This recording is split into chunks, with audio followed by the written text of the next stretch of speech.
BPSC TRE third में one candidate one result को लेकर हम यहाँ पर आगे बात करेंगे। उससे पहले आप यहाँ पर खान सर का एक वीडियो जो है वो देख लीजिए। कैंडिडेट वन रिजल्ट, तो इसमें दो बातें हैं, समझिए ध्यान से। अगर वन कैंडिडेट वन रिजल्ट होता है, एक ही विद्यार्थी का दो जगह रिजल्ट होता है, तो जो पिछला खाली होगा एक कोई भी, उसे नेक्स्ट वैकेंसी से बैकलॉग को उसे भर दिया जाए। दूसरा, वन कैंडिडेट वन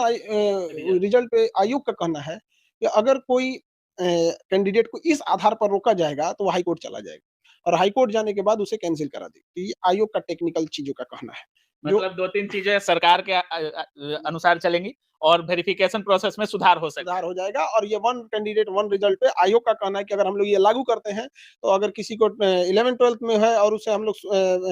9th-10th से रोकेंगे, तो हाई कोर्ट चला जाएगा कि हमारी एलिजिबिलिटी 11th-12th में भी है और 9th-10th में भी है, तो हमें क्यों रोका जाता है। तो फिर हाई कोर्ट कहेगा, तो फिर वही होगा, हम लोग को वही करना पड़ेगा, लेकिन एक प्रोसेस हो जाएगा यहाँ पर। आपने वीडियो जो है वो देखा होगा, जो कि अभी हाल ही में कुछ दिन पहले बीपीएससी की तरफ से एक मीटिंग जो है वो रखी गई थी, जिसमें पटना के कई सारे जो टीचर हैं उनको यहाँ पर जो है बुलाया गया था, जिसमें खान सर भी जो है वो शामिल थे। फिर उसके बाद यहाँ पर खान सर की तरफ से बोला गया कि बीपीएससी टीआरई थर्ड में वन कैंडिडेट वन रिजल्ट पर बीपीएससी के जो चेयरमैन हैं उनकी तरफ से तर्क देते हुए, उसके साथ ही कोर्ट का हवाला देते हुए उनकी तरफ से बोला गया कि टीआरई थर्ड में भी आपका वन कैंडिडेट वन रिजल्ट यहाँ पर आपका जारी जो है वो नहीं किया जाएगा। यानी कोई भी अभ्यर्थी जो यहाँ पर एक से अधिक पदों के लिए अपना आवेदन किया है और वो यदि एक से अधिक पदों में उसका यहाँ पर मेरिट बनता है, तो उतने ही पदों पे टीआरई थर्ड का जो रिजल्ट होगा वो यहाँ पर आपका बीपीएससी की तरफ से उस कैंडिडेट का जो है वो जारी किया जाएगा। यानी यहाँ से आपका कंफर्म हो गया कि टीआरई थर्ड में भी एक सीट पे, यानी एक जो अभ्यर्थी है उसका एक ही सीट पे आपका रिजल्ट जो है वो जारी नहीं किया जाएगा। लेकिन यहाँ पर जो आपका टीआरई थर्ड का नोटिफिकेशन है उसमें आप यहाँ पर वन कैंडिडेट वन रिजल्ट को लेकर आप यहाँ पर जो है वो देख सकते हैं कि क्या आपके नोटिफिकेशन में जो है वो दिए गए हैं। तो यहाँ पर जो आपका कंप्लीट नोटिफिकेशन है पेज संख्या 11 पे सबसे नीचे आप यहाँ पर आएंगे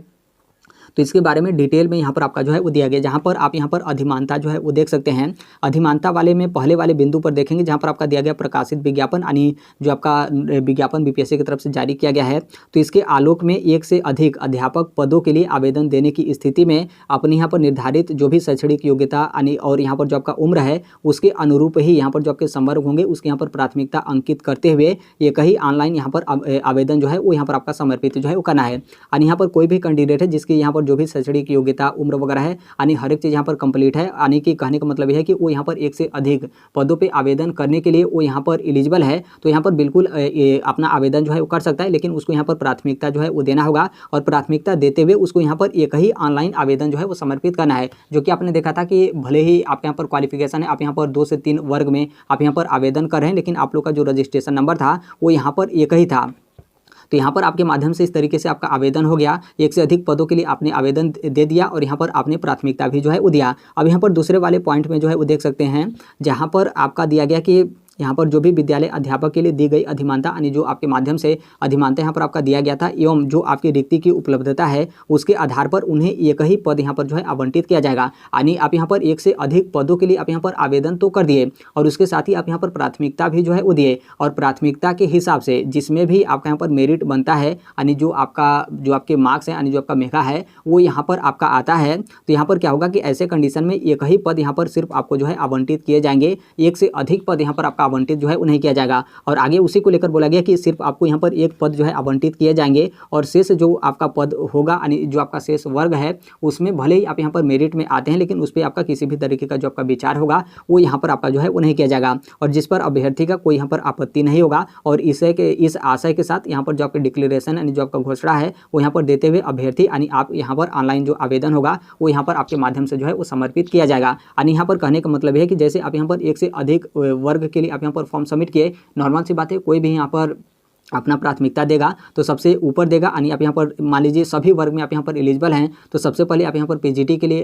अपना प्राथमिकता देंगे, फिर उसके बाद टीजीटी के लिए आप यहाँ पर दिए, फिर उसके बाद यहाँ पर आप जूनियर के लिए दिए, फिर उसके बाद आप यहाँ पर प्राइमरी के लिए जो है वो दिए। यदि मान लीजिए आपका यहाँ पर पीजीटी में चयन नहीं होता तो इसका मतलब ये नहीं कि शेष वर्ग आपके यहाँ पर स्वतः आपका निरस्त हो जाएगा। यदि मान लीजिए आपका यहाँ पर पीजीटी में चयन नहीं होता है, आपके यहाँ पर टीजीटी में जो है वो चयन हो जाता है, उसके साथ यहाँ पर जूनियर और प्राइमरी में भी आपका चयन हो जाता है, तो यहाँ पर जो आपका अधिमानता था वो यहाँ पर सबसे ऊपर था, तो यहाँ पर आपका जो टीजीटी में सिलेक्शन है वो यहाँ पर आपका हो जाएगा। यहाँ पर जो आपका जूनियर का होगा और यहाँ पर जो आपका प्राइमरी का होगा उस पर आपका किसी भी तरीके का जो आपका विचार होगा वो यहाँ पर आपके आयोग की तरफ से जो है वो नहीं किए जाएंगे। तो उसी को लेकर यहाँ पर आपके जो है वो दिए गए हैं, यानी कि जो आपका मतलब सबसे पहले जो आपका प्राथमिकता होगा उस पर आपका यदि चयन हो जाता है तो शेष नीचे का आपका जो भी चयनित सीट होगा उस पर आपका किसी भी तरीके का आपका विचार न करते हुए जो अन्य कैंडिडेट होंगे उनका जो भी श्रेणी वगैरह रहेगा उसमें जो आपका रिजल्ट होगा वो यहाँ पर आपके आयोग की तरफ से जो है वो जारी कर दिए जाएंगे। यानी नोटिफिकेशन में तो इस तरीके से इसके बारे में आपके जिक्र जो है किए गए हैं कि सिर्फ आपको यहाँ पर एक ही पद आवंटित जो है किया जाएगा, भले ही आप यहाँ पर एक से अधिक पदों के लिए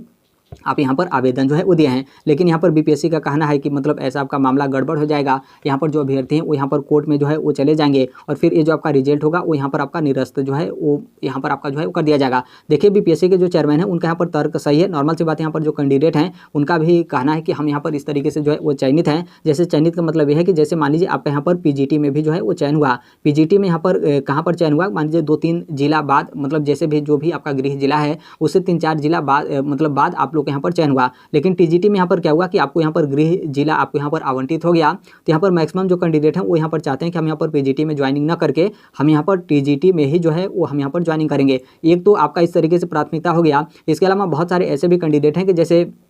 मान लीजिए कोई उस तरीके का आपका क्वालिफिकेशन वगैरह है तो उसमें यहाँ पर क्या हुआ कि उस क्वालिफिकेशन है उसमें आपका कोई संदिग्धता हो या फिर उसमें आपका डाउटफुल हो या फिर XYZ जो कुछ भी आपके यहाँ पर रीजन है, तो पता चले कि आपका जो मेरिट बन रहा था वो यहाँ पर आपका टीजीटी में भी बन रहा था और यहाँ पर आपका पीजीटी में भी जो है आपका मेरिट बन रहा था। तो यहाँ पर प्राथमिकता के आधार पर और 1 कैंडिडेट 1 रिजल्ट यहाँ पर आपका जारी किया गया। तो पीजीटी में आपका यहाँ पर सिलेक्शन हो गया, टीजीटी का जो आपका रिजल्ट है वो यहाँ पर आपका स्वतः निरस्त हो गया क्योंकि उस पर तो आपका विचार किया ही नहीं जाएगा, ऑलरेडी आपका यहाँ पर पीजीटी में चयन हो गया। लेकिन जब यहाँ पर आपका काउंसलिंग और डॉक्यूमेंट्स वेरिफिकेशन के लिए आप गए तो पता चले कि जो भी आपका क्वालिफिकेशन है वो आपका इनकम्प्लीट है या फिर उसमें जो कुछ भी XYZ यहाँ पर आपका समस्या वगैरह है। तो यहाँ से क्या हुआ कि यहाँ से आपका जो भी काउंसलिंग है, डॉक्यूमेंट्स वेरिफिकेशन है वो यहाँ पर आपका कंप्लीट नहीं हुआ। इसका मतलब साफ है कि आगे का जो भी प्रोसेस है उससे आप यहाँ पर बाहर हो गए। तो इससे यहाँ पर क्या हुआ कि आपका यहाँ पर पीजीटी से भी नौकरी चली गई और ऑलरेडी यहाँ पर टीजीटी से आपका जो रिजल्ट था पीजीटी में चयन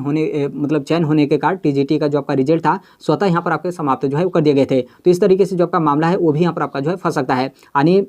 मेरे कहने का मतलब यह है कि जैसे मान लीजिए जो भी यहाँ पर कैंडिडेट हैं वो यदि एक से अधिक पदों के लिए आवेदन अपना दे रहे हैं तो नॉर्मल सी बात है, उनका हक है कि हमारा एक से अधिक पदों पे जो आपका रिजल्ट है वो यहाँ पर आयोग की तरफ से यानी बीपीएससी की तरफ से आपका जारी जो है किया जाए। लेकिन इसका समाधान एक ये भी है कि बीपीएससी की तरफ से इसका जो सप्लीमेंट्री रिजल्ट है वो यहाँ पर आपका जारी जो है किया जाए। क्योंकि स्टार्टिंग में आपने देखा था कि जब बीपीएससी टीआरई फर्स्ट का मामला था तो उस टाइम पर जो बीपीएससी के चेयरमैन थे अतुल प्रसाद सर, तो उनकी तरफ से इस चीज़ को लेकर आपके बोले गए थे कि हम यहाँ पर जो 1 कैंडिडेट 1 रिजल्ट का जो आपका मामला है तो हम ऐसा नहीं कर सकते। उनकी तरफ से भी यही आपका जो है बोला गया था कि मतलब यहाँ पर ऐसा हम करेंगे तो गलत है, ये आपका कोर्ट में मामला जो है फंस सकता है। इसलिए हम यहाँ पर क्या करेंगे कि जितने भी अभ्यर्थी हैं वो जितने अधिक वर्ग में अपना आवेदन किए हैं यानी 1 से अधिक वर्ग में आवेदन किए हैं और यदि वो 1 से अधिक वर्ग में उनका यहाँ पर मेरिट बनता है तो हम यहाँ पर सभी वर्ग में उन लोगों का जो रिजल्ट होगा हम यहाँ पर जो है वो जारी करेंगे। और इसमें हम सीट भरने के लिए यही कर सकते हैं कि हम यहाँ पर सप्लीमेंट्री रिजल्ट जारी कर देंगे, फिर उसके बाद जो अभ्यर्थी होगा वो यहाँ पर ज्वाइनिंग करेगा, फिर उसके बाद जो सीट बचेगा फिर उसका भी हम यहाँ पर सप्लीमेंट्री रिजल्ट जो है वो जारी कर देंगे। यानी जब तक जो आपकी वैकेंसी है कंप्लीट यहाँ पर उसका सीट फुल नहीं होता है तब तक हम यहाँ पर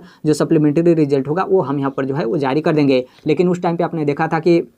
जो शिक्षा विभाग है उनके तरफ से इस चीज़ पे आपका रोक जो है वो लगा दिया गया था क्योंकि बीपीएससी को यहाँ पर अनुमति चाहिए और शिक्षा विभाग की तरफ से आपका अनुमति जो है वो नहीं दिया गया था। तो यहाँ पर जो आपके सप्लीमेंट्री रिजल्ट हैं यानी जो आपके पूरक परिणाम है इससे आपका यहाँ पर कंप्लीट हो सकता है कि जो भी यहाँ पर आपकी रिक्तियाँ होंगी वो यहाँ पर बचेंगे भी नहीं और यहाँ पर जो भी कैंडिडेट होंगे भले ही वो कितने भी वर्ग में जो है वो चयनित हो, लेकिन इस तरीके से आपका सप्लीमेंट्री रिजल्ट जो है वो जारी किया जाएगा। तो यहाँ पर हर एक चीज़ जो आपका सीट होगा वो भी यहाँ पर आपका पूरा फुल हो जाएगा। इसमें आपका किसी भी तरीके का दिक्कत वगैरह जो है वो नहीं होगा। लेकिन आप इसी टीआरई थर्ड का जो आपका नोटिफिकेशन है इसमें आप यहाँ पर जो है वो देख सकते हैं। इसके जस्ट ऊपर आप यहाँ पर देखेंगे जहाँ पर आपके नोट करके लिखा गया है कि औपबंधिक जो आपका परीक्षा प्रकाशन होगा यानी अभी जो आपका रिजल्ट जारी किया जाता है तो यहाँ पर आपका प्रोविजनल रिजल्ट जो है आयोग की तरफ से जारी किया जाता है। तो यहाँ पर उसी को लेकर बोला गया कि जो आपका औपबंधिक परीक्षा फल है प्रकाशन के पश्चात यहाँ पर जो आपका पूरक परीक्षा फल होगा वो यहाँ पर आपका प्रकाशित जो है वो नहीं किया जाएगा। यानी आपका जो सप्लीमेंट्री रिजल्ट है वो यहाँ पर आपका टीआरई थर्ड में जारी नहीं किया जाएगा। ऐसा स्टार्टिंग में ही बीपीएससी की तरफ से जो आपका टीआरई थर्ड का नोटिफिकेशन है उसमें इस चीज़ के बारे में आपका मेंशन जो है वो कर दिया गया था। यानी आप यहाँ पर समझ सकते हैं कि टीआरई थर्ड में भी